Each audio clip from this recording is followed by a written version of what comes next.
નમસ્તે મિત્રો, સ્વાગત છે તમારું આ શિક્ષણની જાણકારીની ચેનલ અંદર. તો આપણે ઉપયોગી માહિતી જોઈશું.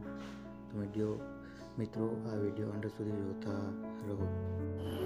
નમસ્તે મિત્રો, સ્વાગત છે તમારા શિક્ષણની જાણકારી અંદર. હવે આપણે જોઈશું એક ઉપયોગી માહિતી.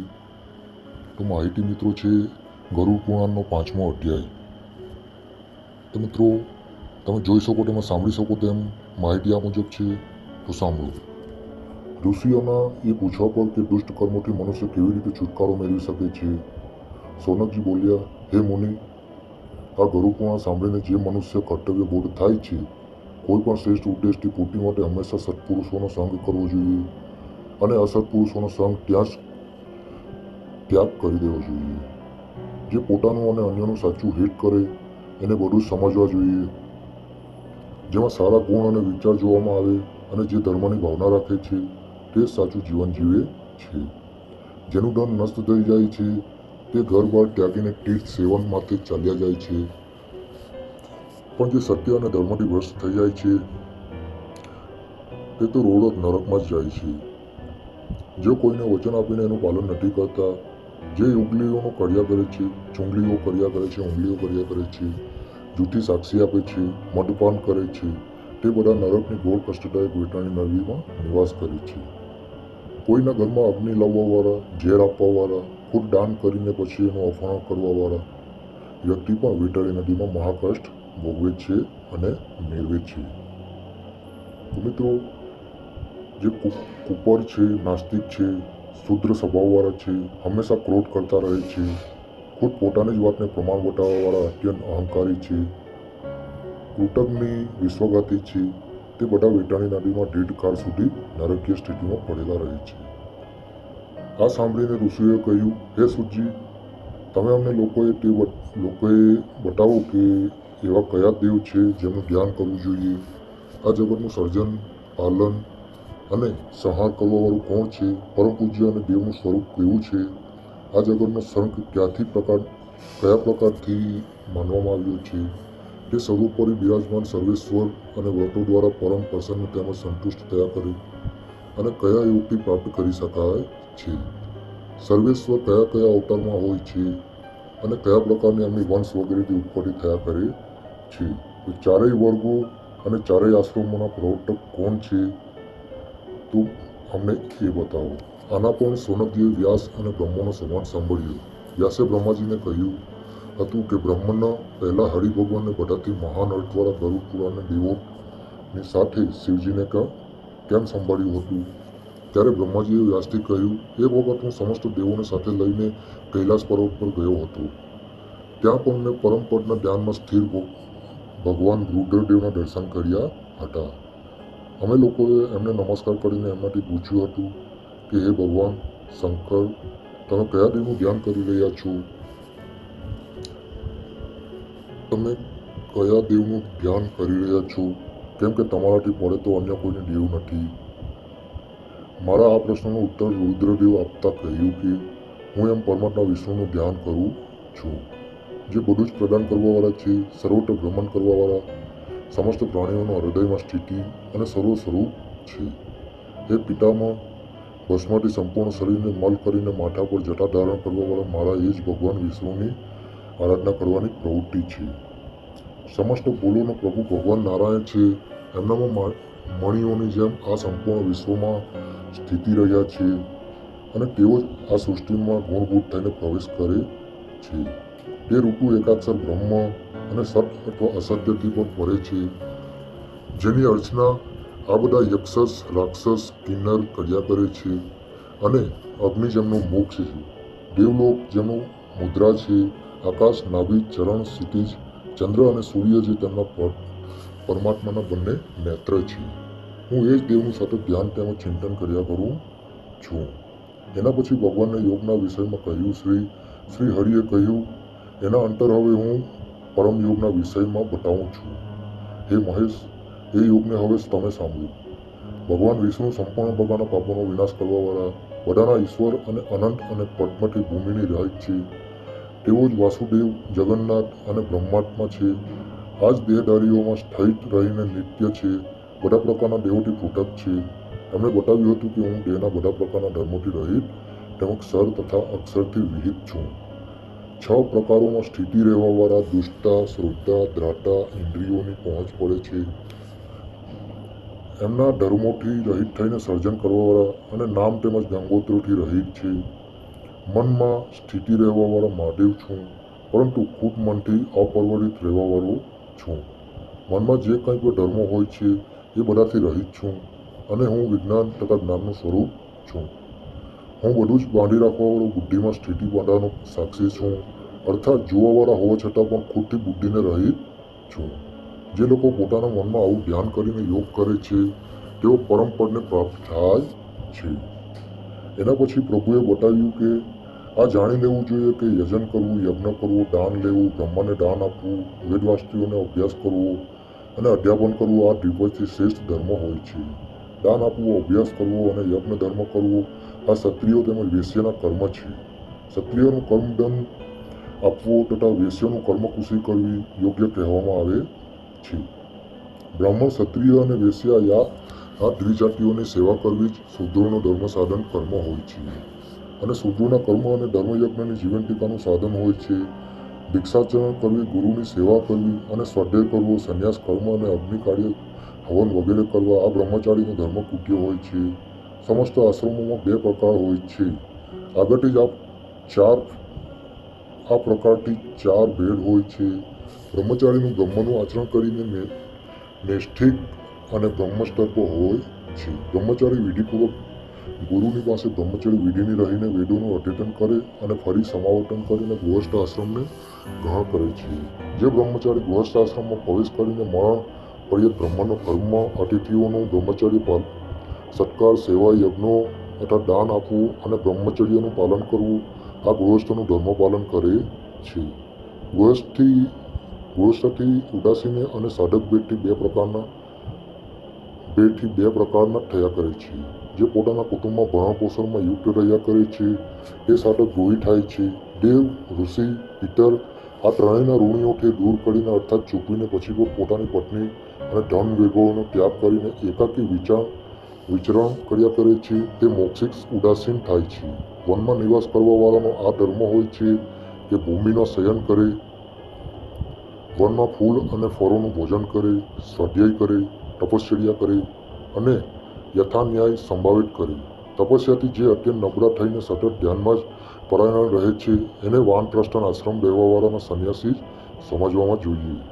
જે પુરુષ આત્મામાં જ રાતી રાખવાવાળો નિત્ય તુક્ત, સમ્યક તથા ચંદન સંપન્ન મહામુનિ હોય છે તે યોગ ભિક્ષુ કહેવામાં આવે છે. ભિક્ષા માંગવી, શાસ્ત્ર વાંચવું તથા વેદનું જ્ઞાન, મૌન વ્રત ધારણ કરવું, તપશ્ચર્યા, વિક્ષેપ રૂપથી ધ્યાન લગાવવું અને સારી રીતે જ્ઞાન તેમજ વૈરાગ્ય રાખવું આ જ ભિક્ષુનો ધર્મ કહેવામાં આવે છે.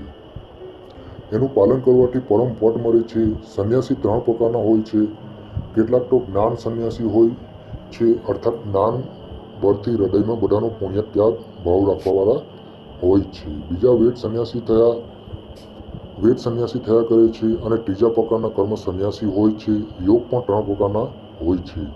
ભૌતિક યોગી, શ્રમ યોગી, ત્રીજા યોગી મૂર્તિ સમન્વત અત્યંત શ્રમી હોય છે. પ્રથમમાં પ્રથમ ભાવના હોય છે અને દુષ્કર મોક્ષની ભાવના હોય છે અને ત્રીજમાં અંતિમ પરમેશ્વરી ભાવના થયા કરે છે. ધર્મથી મોક્ષ થયા કરે છે અને અર્થથી કામની ઉત્પત્તિ થાય છે. આ રીતથી વૈદિક કર્મ પ્રવૃત્તિ ચક્ર અને નિવૃત્તિપરક 2 પ્રકારના થાય છે. કર્મ પ્રવૃત્તિપરક અને નિવૃત્તિપરક 2 પ્રકારના કર્મ થાય છે. જેના જ્ઞાનપૂર્વક કર્મ થાય છે એ નિવૃત્તિપૂર્વક થાય છે અને જે યુક્તિ તેમજ દેવપરક કર્મ હોય છે એ જ પ્રવૃત્તિ કર્મ કહેવામાં આવે છે. સતત ક્રિયાવાળા બ્રાહ્મણોનું પાલન ન્યાય કહેવામાં આવ્યું છે. સંગ્રામોમાં પલાયન ન કરવાવાળા પ્રાણીઓને ઇન્દ્રનું સ્થાન આપવામાં આવ્યું છે. પોતાના ધર્મનું અનુવર્તન કરવાવાળા વેશ્યોને મારુત સ્થાન હોય છે. પરિચર્યામાં હંમેશા સંલગ્ન રહેવાવાળા શૂદ્રોને ગાંધર્વ સ્થાન બતાવવામાં આવ્યું છે. એની આગળ હું તમને અન્ય સ્થાનોના વિષયમાં બતાવું છું, તો તમે સાંભળો. સપ્ત ઋષિઓનું સ્થાન વનમાં રહેવાવાળા યાત્રિકોનું સ્થાન હોય છે. જે યથચિત થાય છે અને ન્યાય કરવાવાળા તથા ઉદ્વેરતા હોય છે એ આનંદ બ્રહ્મસ્થાન છે. જ્યાંથી ફરી મુનિ પુનરાવર્તિત થયા નથી કરતા યોગીઓના વ્યવમ સંજ્ઞાયુક્ત પરમાક્ષર અમૃત સ્થાન હોય છે, તે આનંદ સ્વરૂપ તથા પરમ સ્થાન છે, જ્યાંથી ફરી માનવનું કોઈ પણ રૂપમાં પુનરાવર્તન આ સંસારમાં નથી થતું. 8 અંગોના વિશેષ જ્ઞાનથી મુક્તિ થયા કરે છે, એને હું સંક્ષિપ્તમાં બતાવું છું, એનો સાંભળો. અહીં વગેરે 5 યમ હોય છે. પ્રાણીઓમાં કાયિક, શારીરિક, વાચિક તેમજ માનસિક હિંસાનું ન કરવું અહિંસા કહેવામાં આવે છે. ભૂતોનું હિત કરવાવાળા ભાવ સત્ય હોય છે. બીજાને વસ્તુને ન ગ્રહણ કરવી અષ્ટેય છે. મૈથુન ન કરવું બ્રહ્મચર્ય હોય છે. સમસ્ત વસ્તુઓનો પરિગ્રહ ન કરવો જે ત્યાગ છે. સત્ય વગેરે 5 નિયમ હોય છે. બાહ્ય અને આભ્યંતરના ભેદ 2 પ્રકારથી હોય છે. વિચાર સત્ય તેમાં સંતોષ છે. તપશ્ચર્યા ઇન્દ્રિયોને નિગ્રહ છે. સ્વાધ્યાય મંત્રોનો જાપ કરે છે. પ્રાણાયામ હરિનું ભજન કરે છે. પદ્મ વગેરે આસન છે. વાયુ પર વિજય પ્રાપ્ત કરી લેવો એ પ્રાણાયામ હોય છે. મંત્રના ધ્યાનથી જે સંપન્ન થાય છે તે પરમ કહેવામાં આવે છે. આ પ્રકારથી તે 2 તેમજ 3 પ્રકારના હોય છે. પૂર્ણ કરવાથી જે પૂરક થાય છે, નિશ્ચય થવાથી કુંભક અને રેચનથી રેચક કહેવામાં આવે છે. 12 માત્રાઓવાળા લઘુ પ્રાણાયામ હોય છે અને 24 માત્રાઓવાળા દીઠ પ્રાણાયામ હોય છે તથા 36 માત્રાઓથી યુક્ત પરમ શ્રેષ્ઠ પ્રાણાયામ કહેવામાં આવે છે. યુક્ત પરમ શ્રેષ્ઠ પ્રાણાયામ કહેવામાં આવે છે. પ્રાણ રોકવાનો જ પ્રત્યાહાર કહે છે. બ્રહ્માત્મ ચિંતન કરાવીને ધ્યાન કહે છે. મનની વૃત્તિને જ ધારણ કરવામાં આવે છે. હું જ બ્રહ્મ છું.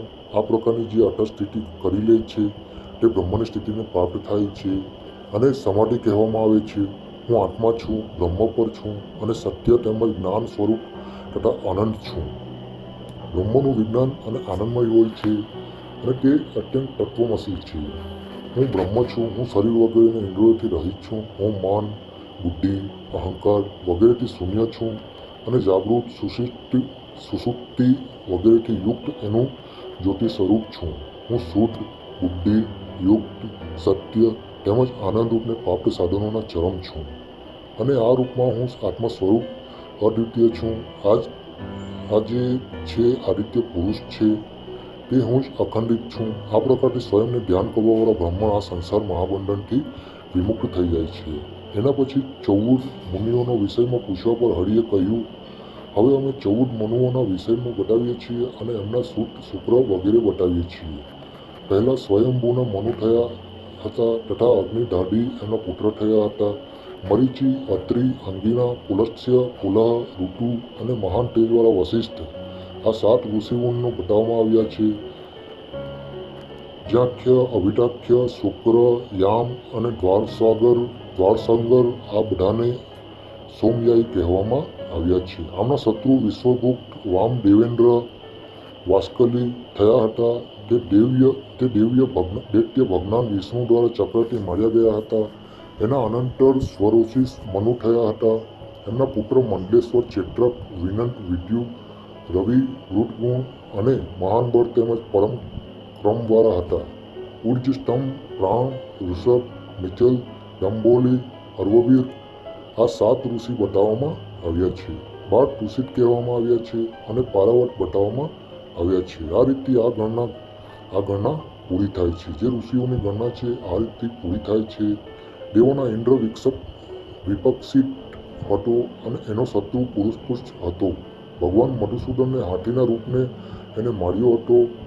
ગૌતમ મનુના પુત્રો જ પરશુ, વિનીત, સુકૃત, સુમિત્ર, સુવલ, શુચિ, દેવદૂત અને મહોત્સા મુખ્ય રુદ્ર હતા. એ મન્વંતરમાં રજોથા, ઉર્ધ્વબાહુ, શરણ, અન્યમુનિ, શુલ્પા અને શક્ર સપ્તર્ષિ બતાવવામાં આવ્યા છે. વશવર્તી, સ્વાધામાન, શિવસત્ય અને પ્રદ્યુમ્ન આ 5 દેવગણ બતાવવામાં આવ્યા છે. તે બધા 12 હતા. એક શ્વશાંતિ નામે ઇન્દ્ર હતા અને એના શુક્રપલમ નામધારી દાનવ હતો.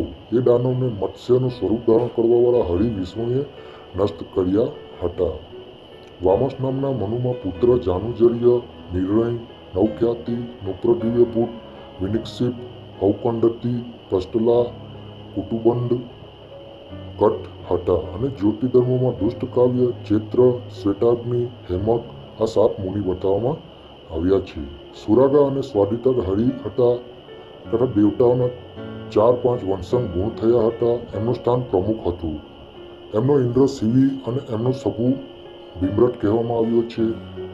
ભગવાન હરિએ કુર્માવતાર ધારણ કરીને ભીમરથ અસુરનો વધ કર્યો હતો. રેવત મનુના પુત્ર મહાપ્રાણ સાધક વન બંધુ નિર્મિત્ર પ્રત્યંગ પરાહા સૂચિ રૂઢવ્રત અને કેતુશૃંગ થયા હતા. હવે આપણે મનવટ્ટના ઋષિઓનું વર્ણન કરીએ છીએ. એમાં દેવશ્રી વેદબાહુ ઉદ્વ હિરણ્ય રોમપર્જન્ય સત્ય નામા અને સ્વાધામ હતા. અભૂતરજ દેશવમેઘ વૈકુંઠ અને અમૃત આ 4 દેવોના ગણ કહેવામાં આવે છે. આ ગણોમાં 14 સુર હતા. એમના પ્રતાપવાન વિભુ ઇન્દ્ર થયા હતા. એમને શત્રુ શાંતાસુર થયો અને આ દૈત્યને હંસરૂપધારી ભગવાન વિષ્ણુએ નષ્ટ કર્યું હતું. હવે અમે ચાક્ષુષ મન્વંતરના વિષયમાં બતાવીએ છીએ. ચાક્ષુષ મનુના પુત્ર પુરુ મહાબલ શત્રુઘ્ન તપસ્વી સત્યબાહુ કુટી અગ્નિવિષ્ણુ અતિરાત્ર સુબ્રમન તથા નય થયા હતા. એમાં જ હવિષ્માન સૂતનું શ્રીમાન સ્વધર વિરજ અભિમાન સહિષ્ણુ અને મધુશ્રી ઋષિગણ બનાવવામાં આવ્યા છે. આ બધા ઋષિગણ પૂર્વવર્તી પરંપરામાં આવે છે. આમાં આર્યા પ્રસૂતા ભાવ્યા લેખા અને પૃથુક દેવોના 5 ગણ કહેવામાં આવે છે. એમના મનોવજ ઇન્દ્ર હતા અને ઇન્દ્રનું શત્રુ મહાભુજ મહાકાળ થયા હતા. ભગવાન હરિએ એનો વધ લોકોમાં ધારણ કરવાવાળો અશ્વનું સ્વરૂપ ધારણ કરીને કર્યો હતો. હવે વૈશ્વત મન્વંતરને બતાવવામાં આવે છે કે વૈશ્વત મનુમાં પુત્ર સૌ વિષ્ણુ પરાયણ થયા હતા. એમના નામ આ છે: ઈક્ષ્વાકુ નાભાખ્ય વિશિષ્ટ સર્જાતિ હવિષ્યંત પાશુનભ નેદિષ્ટ કુરુપ પ્રદ્યુમન અત્રિ વશિષ્ઠ ભગવાન જામદગ્નિ કશ્યપ ગૌતમ ભારદ્વાજ અને વિશ્વામિત્ર એ મન્વંતરના 7 ઋષિ છે. આ ક્રમમાં 40 મરુદ્ગણ કહેવામાં આવ્યા છે અને આદિત્ય વસુ સાધ્ય આ 3 દ્વાદશક ગણ હતા તથા 11 રુદ્ર થયા હતા. અષ્ટુ વસુ હતા.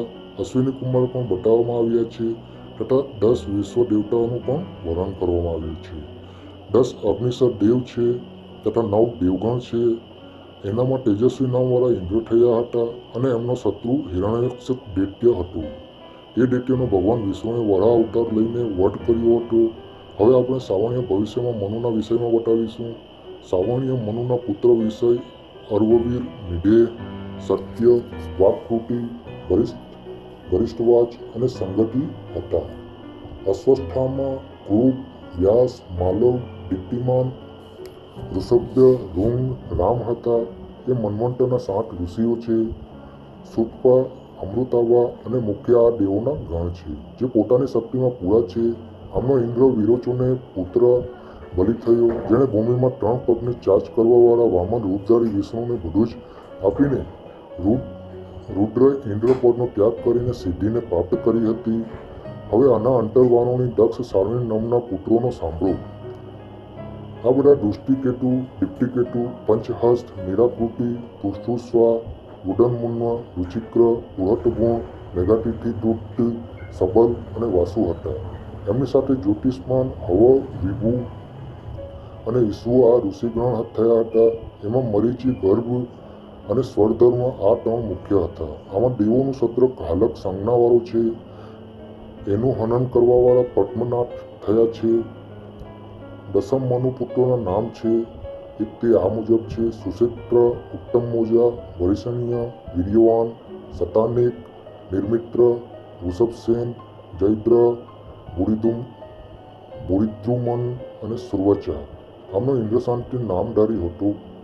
અયોમૂર્તિ હવિષ્માન સુક્ત અવયવ નાભાગ અપ્રતિમ અને સૌરભ આ મન્વંતરના ઋષિગણ હતા. હવે હું 11મા મનુના પુત્રોને બતાવું છું તે તમે સાંભળો.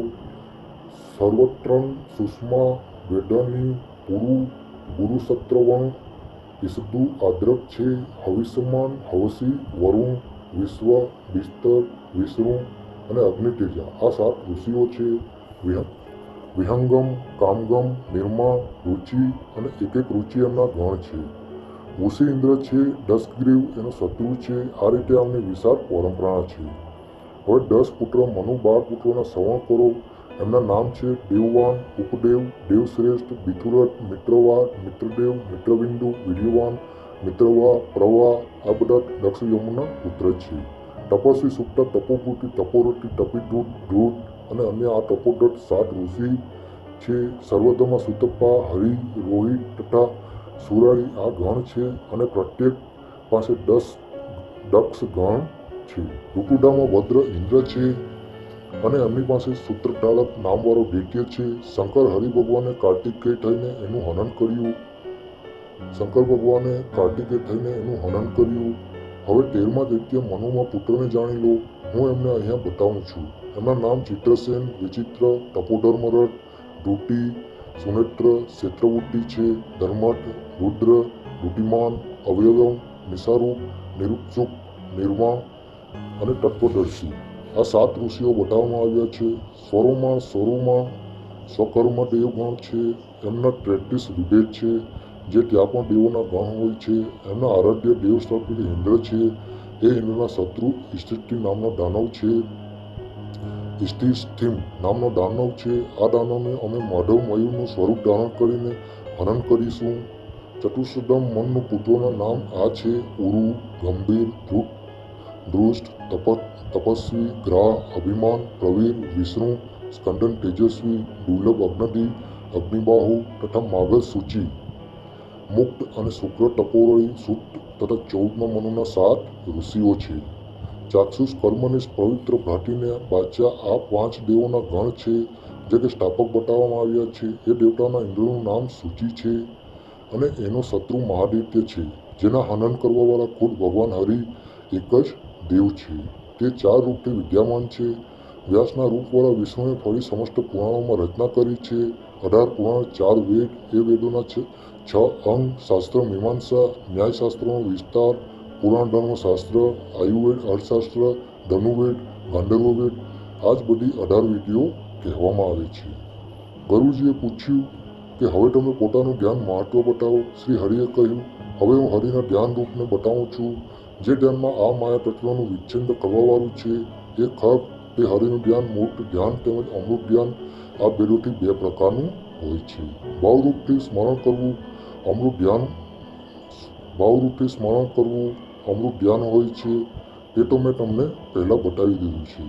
જ્યારે હું ભગવાન હરિ અર્થાત ખુદના મૂર્ત ધ્યાનને બતાવું છું, એનું સ્મરણ કરો. કરુડ સૂર્યના સમાન પ્રકાશવાળા વિષ્ણુ અને હરિ બ્રહ્માજી વિષ્ણુ હોય છે. કુંડના ફૂલ અને ગાયના દૂધના સમાન ધવલ વર્ણવાળા હરિનું ધ્યાન મુક્તિથી ઈચ્છા કરવાવાળાઓએ કરવું જોઈએ. હરિનું સ્વરૂપ વિશાળ તેમજ પરમ સૌમ્ય શાંતિ સમન્વિત છે. ભગવાન હરિ સહસ્ત્રો સૂર્યના તુલ્ય જ્વાળાઓની માળાઓની ઉગ્ર રૂપવાળા અને ચક્રને ધારણ કરે છે. હરિનું સ્વરૂપ પરમ શાંત હોય છે. એમનું દર્શન રૂપ પરમ શુભ છે અને ગદા હાથોમાં ધારણ કરેલા છે. રત્નોના આભાથી સટિત જાજાવલ્યમાન મહાન કિંમતી કિરીટી સુશોભિત છે. વનમાળાધારી શુભ્ર સમાન અંશોથી યુક્ત અને સુવર્ણથી ભૂષણોની શોભિત શ્રી હરિ જ રહે છે. પદ્માસન પર વિરાજમાન પરમ સુંદર વસ્ત્રોના ધારણ કરીને શુદ્ધ દેહવાળા અને સુંદર કાનોવાળા શ્રી હરિનું સ્વરૂપ હોય છે. શ્રી હરિનું પૂર્ણ શરીર હિરણ્મય છે. સુંદર હારને કારણે તેઓ ગળાને સોગઠી કરવાવાળા શુભ અંગદાનોને પહેરવાવાળા છે. અણિમા, મહિમા વગેરે ગુણોથી યુક્ત તથા સૃષ્ટિના સંહાર કરવાવાળા છે. ભગવાનનું મૂર્તિ સ્વરૂપ મહામુનિઓ દ્વારા ધ્યાન કરવાવાળા યોગ્ય હોય છે. તેઓ અસુરો દ્વારા પણ ધ્યાન કરવાવાળા હોય છે અને દેવો દ્વારા પણ ધ્યેય કરે છે.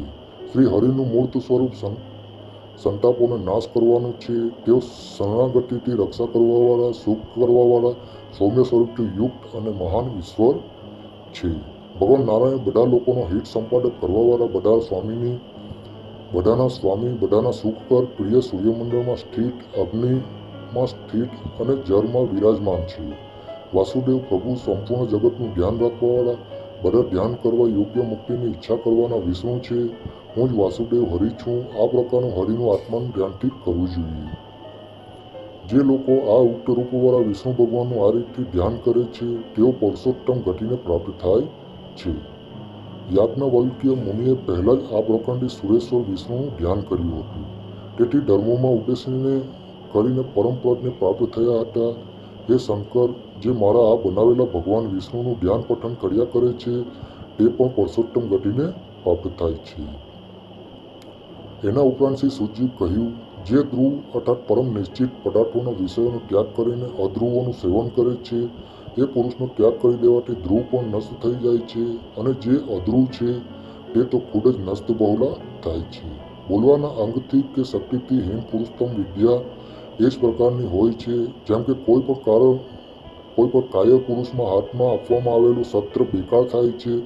જે રીતે જોવા યોગ્ય સ્ત્રી પણ કોઈ નેત્રાધીનીની પુષ્ટિ નથી કરતી. ભોજનથી યોગ્ય પદાર્થોનું હોવું એ ભોજ્ય પદાર્થોના ભોજન કરવાની શક્તિનું રહેલું અર્થાત ખાવા તથા પાચનની શક્તિને મેળવવી, રમણીની સાથે રતિક્રિયા કરવાની શક્તિ, શ્રેષ્ઠ વળાંકનું મેળવવું, વૈભવનું મેળવવું અને દાન કરવાની શક્તિનું હૃદય વિદ્યા પણ રહેવું, આ 6 વાતોને આ સંસારમાં પ્રાપ્ત કરવાથી અર્થાત આ બધી વાતો ગણિત તપસ્યાથી જ પ્રાપ્ત થયા કરે છે. વેદોના ફળ અગ્નિગ્રહ થાય છે. શુભનું ફળ શીલ વૃત્તિનું થાય છે. દારાનું ફળ એ જ હોય છે કે જે રતિક્રીડામાં પુત્ર સમુત્યપન કરે છે અને ધનનું ફળ હોય છે જે દાન આપે અને એનો પૂર્ણ ઉપયોગ કરે છે. યાજ્ઞ પુરુષોને જોઈએ કે એવી કન્યા સાથે વિવાહ સંબંધ કરે જે કોઈ સારા કુળમાં ઉત્પન્ન થઈ હોય, ભલે એ વિશેષ રૂપ લાવણ્યની હીન પણ હોય. એ અર્થથી પણ શું લાભ છે જેની સંગતિ અનર્થમાં થાય છે. કોઈ શક્તિ છે કે સર્પની શિખાથી ઉત્પન્ન મળીને ગ્રહણ કરે. દુષ્ટ કુળથી પણ ગુણોનું ગ્રહણ કરી લેવું જોઈએ અને બાળકના મુખથી નીકળેલા સુભાષિતને પ્રાપ્ત કરી લે. અપવિત્ર સ્થાનમાં પણ પડેલા સુવર્ણને લઈ લે તથા સ્ત્રી રત્નને દુષ્કુળથી પણ ગ્રહણ કરી લેવું જોઈએ. મનુષ્યને જોઈએ કે કુળને ભક્તમાં નિયોજન કરી, પુત્રને વિદ્યામાં નિયોજન કરે, શત્રુને વ્યસનમાં નિયોજન કરે અને ઇષ્ટને ધર્મમાં નિયોજન કરે. નોકરો અભયારણ્યોને યોગ્ય રૂપોમાં અર્થાત સમુચિત સ્થાનોના જ પ્રયુક્ત કરવા જોઈએ. પુષ્પક પષ્ટકની જેમ મનસ્વીની 2 ગતિ થાય છે. કાં તો સમસ્ત લોકોમાં મોસ્ટક પણ આ રહે છે અર્થાત સૂર્યથી પતિને દઈને જીવનમાં જ પતિથી તૈયાર થઈ જાય છે. કાનના ભૂષણથી સંગ્રહ કરવા યોગ્ય મણ જો પગમાં બાંધી દેવામાં આવે તો શું મણી ત્યાં શોભ નથી આપ્યા કરતું? પ્રત્યુતે ત્યાં તો એના યોજિત કરવાવાળા જ પૂરા થાય છે. મસ્તક પર ધારણ કરવાવાળા આભૂષ્ય પગમાં ધારણ કરવાવાળા શોભા નથી આપતું. ચૂડામણીને જો કોઈ પગમાં ધારણ કરે તો એનાથી એની શોભા ફરક નથી પડતો, પરંતુ ધારક કરવાવાળા મુખટાનને પ્રગટ કરે છે. બીજાનું અપકરણ કરવામાં ક્યારેય ચિંતન ના કરવું જોઈએ. ધનના પ્રયોગ કરવાવાળાના કાર્ય વિદ્યાપનમાં આગમન કરવું. આહાર અને વ્યવહારમાં મનુષ્યને હંમેશા લજ્જાને ત્યાગી દેવાવાળા રહેવું જોઈએ. જે સ્થાન પર ધન સંપન્ન પુરુષ, ક્ષત્રિય, રાજા, નદી પર કે જ્યાં વૈદ્ય ના હોય ત્યાં ક્યારેક ન રહેવું જોઈએ. લોકયાત્રા, ભય, લજ્જા, દક્ષિણા અને દાનશીલતા આ 5 જ્યાં વિદ્યામાન ના હોય ત્યાં પણ તો એક દિવસ પણ રહેવું ના જોઈએ. સમયનો જ્ઞાતા, જ્યોતિષી, ક્ષત્રિય, રાજા, નદી અને સાધુ આ 5 સ્થાન પર ના હોય ત્યાં ના રહેવું જોઈએ. હે સોનક, બધી વાતો બધા પુરુષો પણ જાણ્યા કરતા કેમ કે સર્વજ્ઞ કોઈ નથી. એ પણ સત્ય છે કે બધી મૂર્ખ નથી હોતા. જેમને ઉત્તમ, મધ્ય અને નીચનું જ્ઞાન થાય છે અર્થાત વિવિધ બુદ્ધિથી યોગ્ય અને અયોગ્ય નિર્ણય કરી શકે છે તે જ વિદ્વાન હોય છે. રાજાને સર્વદા ગુણવાનનો જ આદર કરવાનો યોગ્ય છે. સત્ય અસત્યની વિવેક બુદ્ધિ રાખવાવાળા પંડિતનો બધા યોગ થયા કરે છે અને મૂર્ખના ગુપ્ત દોષ જ રહે છે. મનુષ્ય નિરંતર સત્ય પુરુષોની સાથે સંગતિ કરે છે અને સત્ય પુરુષો સાથે ઉઠક બેઠક રાખે. સત્ય પુરુષોની સાથે વિવાદ અને મૈત્રી પણ કરવી જોઈએ. પંડિત, વૃંદ, વિનિતજન, ધર્મના જાણકાર અને સત્યવાદી પુરુષોની સાથે બંધનમાં સ્થિત થઈને આ અવ્યવસ્થિત રહે. અને ખલોની સાથે પણ રાજ્યમાં ક્યારેય ના રહેવું જોઈએ કેમ કે ખલ સંઘનું પરિણામ હંમેશા ખરાબ જ હોય છે. આ કારણથી સમસ્ત વિશેષ રૂપથી કરીને પણ મનુષ્યના અર્થોને યુક્ત થયા કરે છે. આ કારણથી સમસ્ત કાર્યોમાં વિશેષ રૂપ જ કરવું જોઈએ. મનુષ્યને જોઈએ કે રાષ્ટ્રથી કરોનો સ્વરૂપમાં આ પ્રકારની ધનનો સંચય કરે છે. એના સ્વરૂપને કોઈ દોષ ન લાગે અને તે જેમને તેમના સુંદર કુસુમની જેમ સુખી સુશોભિત બનેલું રહે. ગૌટિક્ષણની આ રીતે રોહન રાજાએ કરવું જોઈએ. ઝાડ પર મધુની જાર અને શુક્લ પક્ષમાં ચંદ્રમાં તથા રાજાનું દ્રવ્ય થોડું થોડું કરીને વધારી શકો છો. પરમ પ્રશસ્ત કર્મોમાં પ્રવૃત્તિ રાખે છે. એના નિવૃત્ત ભાવવાળા પુરુષ માટે ગૃહ તપોવનમાં તુલ્ય હોય છે. રાગથી નિવૃત્તિ અને સત્કર્મ સાચા પુરુષનું મુખ્ય લક્ષણ છે. સત્યથી ધર્મની રક્ષા કરવામાં આવે છે અને યોગથી વિદ્યાની સુરક્ષા કરવામાં આવે છે. ભાગ્યને નાશ થવાથી આ સંપદાઓને ક્ષય થયા કરે છે. વિપભોગ કરવાથી ક્યારેક પણ સંપત્તિનો નાશ નથી થતો. વિપ્રોના ભૂષણ ફક્ત વિદ્યા પૃથ્વીનું ભૂષણનું આકાશનું આભૂષણ ચંદ્રમા અને શીલ બધાનું ભૂષણ છે. ચંદ્રમાની સમાન સંદર બધા પાંડવ, ભીમસેન અને અર્જુન વગેરે આધ્યાત્મિક શૂરવીર, સત્ય પ્રયત્નીવાળા, દિનકરના શરીરવાળા અને સાક્ષાત કેશવ ભગવાનથી રક્ષાથી પણ પરંતુ દુષ્ટ ગ્રહોને ફેરમાં અવ્યવસ્થિત થઈને જંગલોમાં ભટકી ગયા અને પરમ વસાતામાં સ્થિત થઈ ગયા હતા. ભિક્ષાવૃત્તિ પણ એમને કરવી પડી હતી. આથી એ જાણ થાય છે કે ભાગ્યના બદલવામાં કોઈ સમર્થ નથી હોતું. આ કર્મોની રેખા વિધિના વંશમાં સારાને પણ ભ્રમિત કર્યા કરે છે. ભાગ્ય સર્વોપરી અને સૌથી પ્રબળ હોય છે. એની આગળ કોઈને પણ વંશ નથી ચાલતો. આ પરમ સિદ્ધાંત છે. જે કર્મને બ્રહ્માને એક કુંભારની જેમ નિયમિત કરી દીધા છે, જે કર્મના વિષ્ણુને પણ અવતાર ધારણ કરીને જંગલમાં મહાન સંકટમાં નાખી દીધા છે, જે કર્મને મહાન દેવ રુદ્રને પણ ભિક્ષુક બનાવી દીધા છે, અને જે કર્મ વંશમાં સૂર્યદેવ નિત્ય પ્રતિ આકાશમાં ભ્રમણ કર્યા કરે છે. પરમ પ્રબળ કર્મો માટે અમારા વારંવાર નમસ્કાર છે. રાજા બલિની સમાન મહાન શ્રેષ્ઠ દાન આપવાવાળા સાક્ષાત વિષ્ણુ વાસમ રૂપ ધારણ કરવાવાળા યામક ભૂમિ, જેમાં પુરુષોત્તમ દાન પરંતુ વિપ્રના મુખમાં ફળ આપીને પણ રાજા બલિને અને પરિણામમાં બંધત્વને પ્રાપ્ત કર્યા હતા. હે દેવ, યશેષ્ઠ ફળ આપવાવાળા અમારા નમસ્કાર છે. તમારા માટે અમારા નમસ્કાર છે. જો માતા સાક્ષાત ખુદ મહાલક્ષ્મી હોય અને પિતા સાક્ષાત ભગવાન જનાર્દન હોય તો તે પણ જો ખરાબ બુદ્ધિ હોય કાં તો એને હંમેશા દંડ ધારણ કરવો જ પડે છે. જેણે જેવું જે પણ પહેલાં કામ કર્યું છે તો એ તો નિશ્ચિત છે કે તેનું એવું જ ખુદ પોતાના પુણ્ય અને પાપ કર્મનું ફળ અવશ્ય ભોગવવું પડે છે. એનાથી બચાવ ક્યાંય પણ થતો નથી. જેનું દુર્ગ ત્રિકૂટ હતું, રાક્ષસ મહાબલીની પાસે યુદ્ધ કરવાવાળા યોદ્ધા અને સેવક હોવા છતાં પણ એને કષ્ટ સહન કરવું પડ્યું હતું. અસુર ગુરુ ઈશ્વરના ધારણ જેણે સંપૂર્ણ શાસ્ત્રોમાં અભ્યાસ કર્યો હતો તે રાક્ષસ રાજા રાવણ પણ કાળના વંશમાં આવીને નષ્ટ થઈ ગયા હતા. બાળક, યુવાન અને વૃદ્ધ એ પણ શુભ અશુભ કર્મ કરે છે. એમનું ફળ જન્માંતર સુધી ભોગવે છે. કર્મનું ફળ ન મળે એ શક્ય નથી થઈ શકતું. જે પ્રાપ્ત થવાના યોગ્ય અર્થ હોય છે એને મનુષ્ય અવશ્ય પ્રાપ્ત કરી લે છે, કેમ કે લલાટમાં લખેલા લેખાન કોઈ પણ બદલી નથી શકતા. બીજાઓને પ્રદાન થયેલી વિદ્યા ક્યારેક પણ ઓછી નથી થતી. પ્રત્યુત તે બીજાઓમાં ડેન પણ વધારે વધે છે. કૂપમાં રહેવાવાળા પાણીની જેમ તે સ્થાયી હોય છે. જે અર્થ ધર્મના દ્વારા ગૃહિત થાય છે તે જ સત્ય થયા કરે છે અને ધર્મપૂર્વક પ્રાપ્ત કરવામાં આવેલી શ્રી વાસ્તવિક શ્રી છે. આ લોકમાં ધર્મને માનવાવાળા પુરુષ મહાન હોય છે. તેથી અર્થને કારણે એવું સ્મરણ રાખવું જોઈએ કે અન્નતા ચાવવાવાળા પુરુષ અત્યંત કુપળ હોય છે. તે જે દુઃખોને ભોગવે છે એ જ દુઃખોનો જ ધર્મને માનવાવાળા મેળવે તો પછી કોઈ પણ કલેશનું તે પાત્ર નથી થઈ શકતું.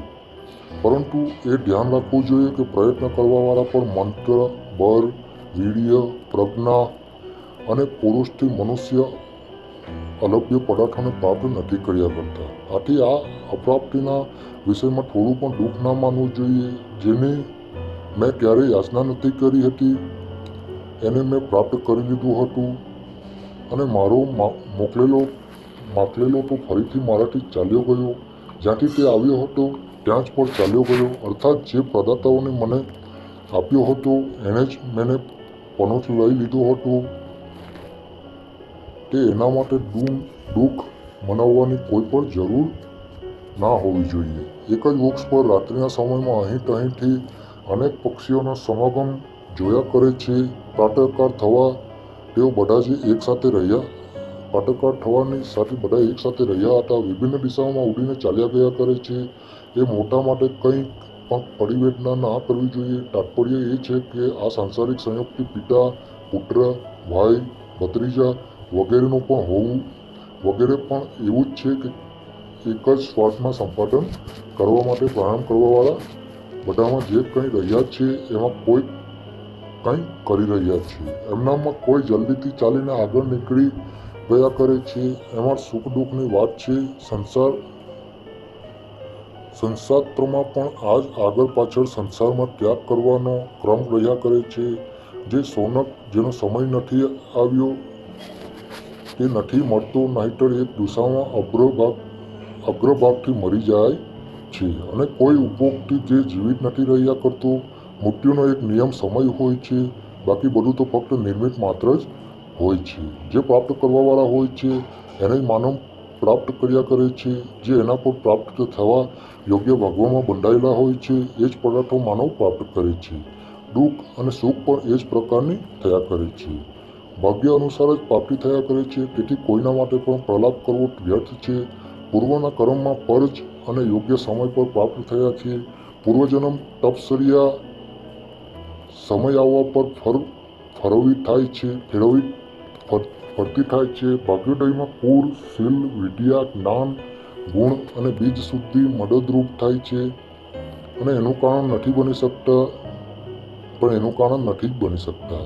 જે રીતે ગાયોના સેંકડો સમુદાયમાં વાછરડું પોતાની માતાની પાસે પહોંચી જાય છે એ જ પ્રકારે પૂર્વજન્મમાં કરેલા શુભ અશુભ કર્મ પોતાની કર્તા પાસે પહોંચી જાય છે અને તે અનુસાર જ ફળ આપે છે.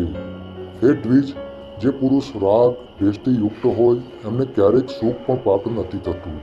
વિચાર કરીને હું સારી રીતે જોઈ રહ્યા છું કે સુખ વસ્તુતઃ ત્યાં જ પર હોય છે જ્યાં નિવૃત્તિ હોય છે, જ્યાં સ્નેહ હોય છે. દુઃખોનું મૂળ સ્નેહ હોય છે. તેથી એના સ્નેહનો ત્યાગ કરી દેવામાં મહાન સુખ થઈ જાય છે. આ શરીર દુઃખ અને સુખનું આયતન હોય છે. જીવિત અને શરીર જાતિના સાથે જ ઉત્પન્ન થાય છે. બીજાના અધીન કંઈ પણ રહેવું એ દુઃખ હોય છે અને બધાને પોતાના અધીનતામાં રહેવું સુખ હોય છે. સંક્ષેપ સ્વરૂપથી સુખ અને દુઃખ એક ચક્રની જેમ પરિવર્તિત થયા કરે છે. અર્થાત સુખ પછી દુઃખ અને દુઃખ પછી સુખ આવ્યા જ કરે છે. સુખના અનંતર દુઃખ અને દુઃખના અનંતર સુખ આવે છે. ચક્રનું પરિવર્તન પણ આ જ રીતે નીચેથી ઉપર થયા કરે છે. જે થઈ ગયું તે અતિક્રાંત છે. જે થવાવાળું છે તે દૂર છે. જે વર્તમાનમાં વર્તે છે તે શોકાદથી બાધિત નથી થતા. શ્રી સૂચિએ કહ્યું, આ સંસારમાં કોઈ પણ કોઈના મિત્ર નથી, કોઈને કોઈના શત્રુ નથી. અહીંયા પર તો કામના વંશ થઈને જ બધા મિત્ર કે શત્રુ બનાવ્યા કરે છે. શોકથી પણ ત્રાણ કરવાવાળા, ભયથી સુરક્ષાના સંપાદક તથા વિશ્વાસનો પાત્ર મિત્ર આ બે અક્ષરોવાળા ઉત્તમ રત્ન કોઈને સૂચિત કરે છે. જેણે ફક્ત એ જ વાર પરમ પ્રાપ્તિ તેમજ ભક્તિભાવથી હરિ આ ભગવાનના જે અક્ષરનું પુનિત નામનું ઉચ્ચારણ કર્યું છે એણે મોક્ષની પ્રાપ્તિને ગમન કરવા માટે પોતાના પરિપક્વને બુદ્ધિ કરી લીધા છે. સ્વાભિમાનથી સમુપન્ન મિત્રમાં મનુષ્યના જેવા પરમ સંતુષ્ટ વિશ્વાસ હોય છે એવો જ વિશ્વાસ પોતાની માતા, પત્ની, સહોદર, ભાઈ અને પુત્રમાં પણ નથી થયા કરતા. જો સર્વદા પરિત્યાગ બનીને રહેવાવાળી પ્રીતિને સ્થિર રાખવાની ઈચ્છાઓ છે તો ત્યાં પણ 3 દોષોનો સર્વસ્વ ત્યાગ કરી દેવો જોઈએ. ધૂર્ત, પીડા કરવી, ધનમાં લેવા દેવાને પ્રયોગ અને પરોક્ષમાં સ્ત્રીઓને જોવી અથવા એમનાથી સંભાષણ કરવાના કામ, પોતાની માતા, બહેન, પુત્રી એમની સીધે એક આસન પર ક્યારેય નિવાસ ના કરવા જોઈએ. કેમ કે ઇન્દ્રિયોનો સમુદાય અત્યંત બળવાન હોય છે અને આ મહાન વિદ્વાનને પણ આકર્ષિત કરી લે છે. અર્થાત મહાન પાપકર્મી કરવાવાળી તરફ ખેંચી લે છે. પોતાના અધીન રહેવાવાળાઓમાં વિપરીત રતિકાર કામ નથી થતા. જ્યાં અપાય બ્રહ્મદંડ છે એવા જ અનુવર્તન છે. હે સોનક, એક તો ક્ષણ માત્રનો સમય નથી મળી શકતો. બીજું, એકાંત સ્થળમાં મળવું મુશ્કેલ છે. ત્રીજું, પ્રાર્થના કરવાવાળો પુરુષ ન મળે તો સ્ત્રીના સત્વત્વનો રક્ષા થઈ જાય છે. નહીંતર જો આ ત્રણેય વાતો સુલભ થઈ શકતી હોય તો પછી નારીઓનું સતીત્વ બચી શકતું મહા મુશ્કેલ હોય છે. એક પુરુષ તો તે નિત્ય પ્રતિ સેવન કર્યા કરે છે, તો પણ એના ચિત્તમાં અન્ય પુરુષનું સેવન કરવાથી રુચિ બની રહ્યા કરે છે. પુરુષોની પ્રાપ્તિ ન થવાથી જે નારી પ્રતિવર્તા રહ્યા કરે છે, માતા મદનથી આતુર કર્મકલ્પને રહસ્યમય કર્યા કરે છે. પુત્રને એના પર ચિંતન ના કરવું જોઈએ, કેમ કે શીલની વિપત્તિ કરવાવાળા હોય છે, નિંદ્રા પરાધીન હોય છે. હૃદયમાં કૃત્યોનું અનુસરણ હંમેશા એવા હાસ્ય શોકથી પણ રહિત હોય છે. સંસારમાં ગણિકાનું જીવન એવું હોય છે કે જેનું શરીર પૈસાને પ્રાપ્ત કરવા માટે હંમેશા નિરત રહે છે અને વિઘ્નજનોને દ્વારા એના ગળા હંમેશા વિદારિત રહ્યા કરે છે. તે ખૂબ જ ઉત્કંઠા અને સંતુષ્ટોની વૃત્તિવાળા અને ઘણા લોકોની ઈચ્છા પૂર્ણ કરવાવાળી માનવામાં આવી છે. અગ્નિ, બળ, સ્ત્રીગણ, સર્પ અને રાજકુળ આ નિત્ય પરોપર શ્વેત અર્થાત બીજાઓના સેવન કરવા યોગ્ય હોય છે. અને આ 6 સંગ્રહ પ્રાણોનો હરણ કરવાવાળા પણ હોય છે. એમાં કંઈ એવી આશ્ચર્યની વાત છે કે જો શબ્દ શાસ્ત્રમાં કુશળ પ્રિય પંડિત હોય છે, આ પણ કોઈ વિચિત્ર વાત નથી.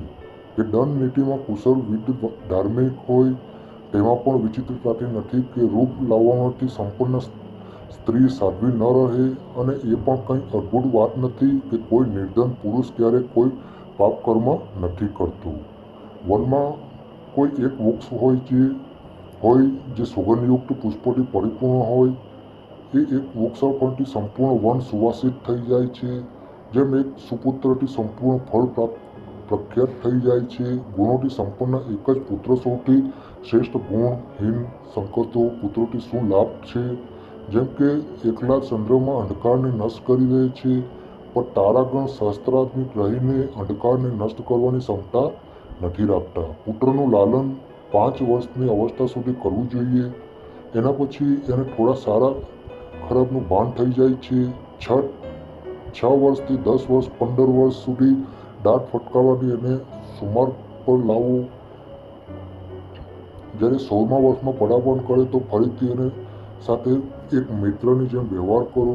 પુત્ર જ્યારે મોટો થઈ જાય અને ધનનું હરણ કર્યા કરે છે, જો પુત્ર પિતાની સામે મૃત્યુનું પ્રાપ્ત થઈ જાય છે, ત્યારે તે પિતાને મહાન વેદના થાય છે. જાણે એના પ્રાણી નીકળી ગયા હોય. એને એવા પુત્રની સમાન અન્ય કોઈ શત્રુ નથી, અને જેના માટે લોકો અત્યંત લાલાયિત રહે છે. કેટલાક વાઘ મૃગના તુલ્ય મૂર્ખવાળા હોય છે.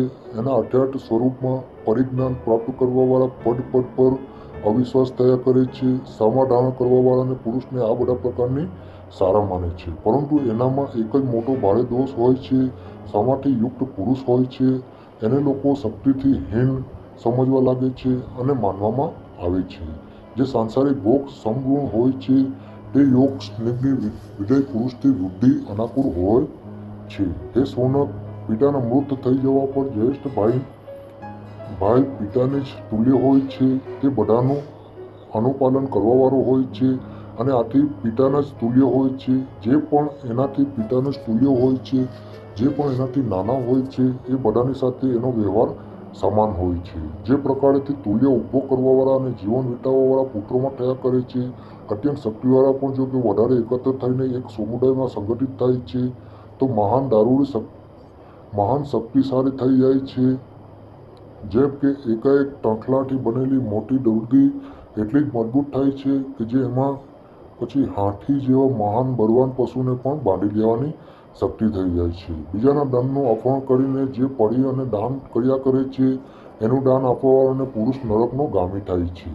જે હકીકતમાં એનું દાન એ જ ફળ પણ હોય છે. દેવોત્તર સંપત્તિનું અપહરણ કે વિનાશ કરવાથી બ્રહ્મનું ધન અપહરણ કરવાથી અને બ્રહ્મનું અતિક્રમણ કરવાથી કુળોનું અકૃતા થઈ જાય છે. એટલે કે સ્મરણના કુળોનો નાશ થઈ જાય છે. બ્રાહ્મણનું હનન કરવાવાળા, સુરાના પાન કરવાવાળા, ચોરી કરવાવાળા, વ્રતને ભંગ કરવાવાળા પુરુષ સત્પુરુષને નિષ્કૃષ્ટ એટલે કે પાર્થિવ બતાવવામાં આવ્યું છે.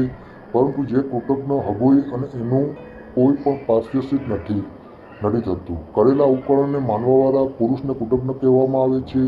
શુદ્ર અને વૃષભના સ્વામીના અહીંયા દેવગણ છે અને પિતૃગણ ભોજન નથી કર્યા કરતા. જે પત્ની દ્વારા જીતેલા હોય છે અથવા પત્નીને જરા પણ પ્રભાવ હોય, જેની પત્ની કોઈ ઉપરથી ઘરમાં રહે છે, એને ત્યાં દેવ વિપરીત અસંતુષ્ટ થઈને ભોજન નથી કર્યા કરતા. આ 4 પુરુષ સ્વભાવ અને કર્મને કારણે ચાંડાલ થયા કરે છે. જે કરેલા ઉપકરણને માન્ય નથી કરતા. બીજા તે અનાળિયા હોય છે. ત્રીજા તે જેમાં ખૂબ લાંબા સમય સુધી રોજ વિદ્યમાન રહે છે. અને ચોથા જે હંમેશા કુટિલ વૃત્તિવાળા હોય છે. પાંચમા ચાંડાલ તો તે જ છે જે ચાંડાલ જાતિથી સમૃદ્ધ થાય છે. દુષ્ટ બુદ્ધિવાળા સાધારણ શત્રુ પણ આ ભાવનાથી કે સામાન્ય શત્રુ આપણા શું બગાડી શકે છે. ક્યારેય પણ ઉપેક્ષા કરવાના યોગ્ય નથી હોતા. અગ્નિમાં નાના એવા કણથી પણ ઉપેક્ષા નથી કરતો, અર્થાત તે સામાન એવી અગ્નિમાં પણ બધું જ સળગાવીને રાખ બનાવી દેવાની ક્ષમતા વિદ્યમાન રહ્યા કરે છે. નવી ઉઠેલી અવસ્થામાં જેનાથી સ્વાભાવિક રૂપથી ક્યારેય પણ અશાંતિ થાય અને અશાંતિ થયા જ નથી કરતી. જે પુરુષ શાંતિથી યુક્ત રહે છે તે જ વાસ્તવમાં શાંતિ પ્રકૃતિવાળો પુરુષ હોય છે. જેનું ધન દ્વિજુ માટે હોય છે પણ સારી રીતે ભોગ કરવાનું સુખ પ્રાપ્ત કરે છે. જે દ્વિજોમાં ઉપભોગ બાકી રહે છે તે જ ભોગની વસ્તુ થયા કરે છે. બુદ્ધિમાન એ જ પુરુષ છે જે કાર્યે પ્રાપ્ત કર્મ નથી કરતો. પ્રશંસા હકીકતમાં એ જ છે કે જે પીઠ પાછળ કરવામાં આવે છે. અને ધર્મ એ જ છે કે કોઈ ડંપ વગેરે પણ દેખાવા વગર કરવામાં આવે છે. વૃદ્ધ પણ એમને ના કહેવા જોઈએ કે ન્યાયસંગત ધર્મની વાતો નથી કહેતા. ધર્મ એ જ હોય છે કે જેમાં સત્યતા વિદ્યમાન હોય છે. અને સત્ય એ જ છે કે જે છળ કપટથી અનુવૃદ્ધ ના થાય. મનુષ્યમાં બ્રહ્મણ સર્વશ્રેષ્ઠ માનવામાં આવ્યા છે. તેજોમાં સર્વાધિક સૂર્યદેવ છે. શરીરમાં સંપૂર્ણ અંગોમાં માથું સર્વોત્તમ અંગ હોય છે. અને વ્રતોમાં સત્યનું વ્રત જ સૌથી ઉત્તમ હોય છે. વ્રતોમાં સત્યનું વ્રત સૌથી ઉત્તમ હોય છે. મંગળ કાર્ય એ જ છે કે જેમાં માનવનું મન પ્રસન્નતાને અનુભવ કર્યા કરે છે. જીવન એ જ છે કે સાર્થક તેમજ સફળ થાય છે. જેમાં બીજાઓનું સેવાનું કાર્ય કરવામાં આવે. કમાણી એ જ છે કે જેનો ઉપભોગથી પોતાના મનુષ્ય દ્વારા કરવામાં આવે અને ગરજમાં કરવી એ સફળ છે.